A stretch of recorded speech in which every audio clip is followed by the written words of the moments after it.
ওহে আমার ইমানদার বান্দারা, শোনো শোনো, খবরদার কখনো কোনো মুমিন বান্দারে ঠাট্টা করো না, অবজ্ঞা করো না, ঠাট্টা করো না। তার মনে কষ্ট হয় এমন কোনো কথা তারে বলো না। নেভার স্কপ অফ এনিবডি, কাউকে নিয়ে ঠাট্টা করবেন না।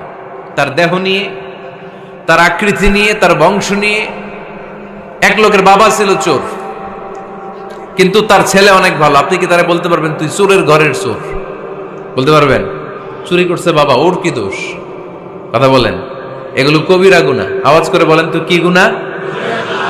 কবিরা গুনাহ। কারো আকৃতি নিয়ে, আমার ফরিদপুরের কলিজার টুকরা যুবক ভাইরা, কারো আকৃতি নিয়ে কখনো অবজ্ঞা করবে না, তুচ্ছ জ্ঞান করবে না। এটা কবিরা গুনাহ, এটা আল্লাহ খুব অপছন্দ করেন। এর কারণ আকৃতিটা আমাদের হাতে নাই।